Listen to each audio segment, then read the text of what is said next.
I am Dr. P.K. Srideva. I am a director and head neurosurgery department in Venkateshwar Hospital. मेरा जो main field है we are dealing with brain and spine.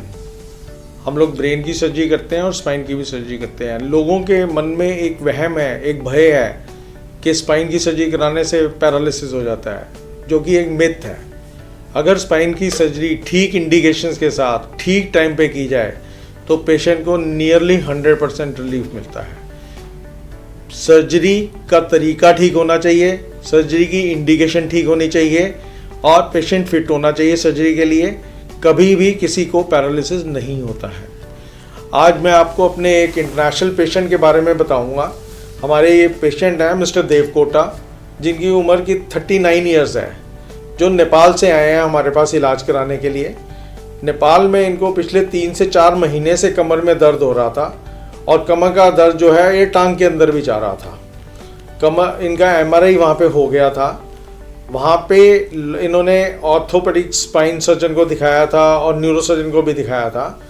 वहाँ पे इनको कमर में कुछ injection लगाया गया था जिससे कि इनका दर्द बढ़ गया था और दर्द में रिलीफ नहीं मिला. और उसके बाद ये हमारे पास आए थे. हमने इनको इन्वेस्टिगेट किया. इन्वेस्टिगेट करने के बाद इनकी प्रॉपर सर्जरी की गई और सर्जरी के नेक्स्ट डे से ही इनका पेन ख़त्म हो गया था एंड नेक्स्ट डे पे ही इनको हमने चलवा दिया था और ये चलना शुरू हो गए थे. अब सर्जरी के बाद ये है कि सर्जरी के अंदर पेन तो इमीडिएटली ख़त्म हो जाता है सर्जरी करने के बाद, बट जो नमनेस होती है वो थोड़े दिन परसिस्ट करती है. उसके लिए मेडिसिन दी जाती है और वो भी धीरे धीरे ठीक हो जाती है.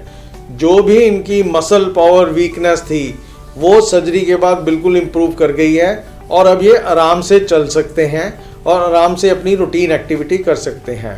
अब मैं मिस्टर देवकोटा को ही बोलूँगा कि वो अपने बारे में और अपने बीमारी के बारे में और सर्जरी के बाद क्या फ़ायदा हुआ उसके बारे में ही आपको बताएंगे.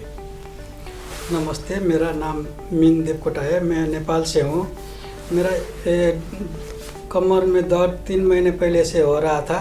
ये दर्द धीरे धीरे टांग में चल रहा था. मैं काठमांडू में भी बहुत सारे थेरापी कर लिया, मेडिसिन ले लिया और स्टेरॉइड का इंजेक्शन भी लगा लिया कमर पे, और ठीक नहीं हो रहा था. मैं इसके बाद गरिमा से कांटेक्ट करके वेंकटेश्वर में डॉक्टर पीके सचदेवा के साथ कंसल्ट करके मैं इधर आया. और इधर आने के बाद मैं आने के दूसरे दिन में मैं एडमिट होके तीसरा दिन में मेरा सर्जरी हुआ. अभी मैं बहुत अच्छा हूँ, अच्छा से चल सकता हूँ. इसके लिए डॉक्टर पीके सचदेवा थैंकफुल, सब टीम के थैंक यू बोलना चाहता हूँ. अब मैं आपको ये बताऊंगा कि इनकी सर्जरी हमने क्या की. इनका हमने छोटा सा इंसिजन दे के और इनकी हमने किया माइक्रोडिसेक्टमी. उसके अंदर बोन का थोड़ा सा पीस काटा था और काटने के बाद नर्व रूट को रिएक्ट, जो कि बिल्कुल टेंस पड़ी हुई थी, नर्व रूट को रिट्रैक्ट करके और हमने इनकी डिस्क निकाल दी.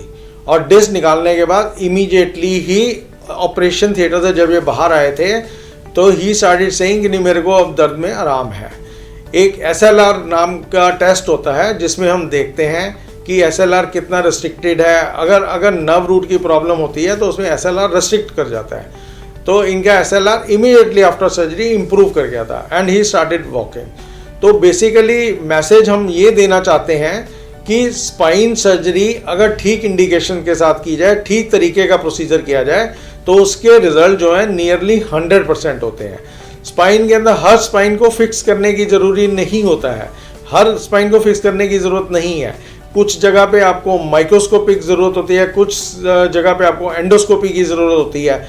अगर ठीक इंडिकेशन से आप एंडोस्कोपी, माइक्रोस्कोपिक सर्जरी और फिक्सेशन करते हैं तो आपके रिजल्ट जो है बहुत अच्छे आते हैं. हमारे पास नेपाल से काफ़ी पेशेंट आते हैं स्पाइन के and almost all the patient they have gone satisfied.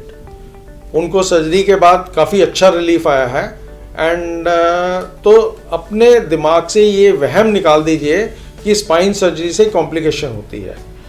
The only thing is the indication should be right, the procedure should be right. And thank you very much.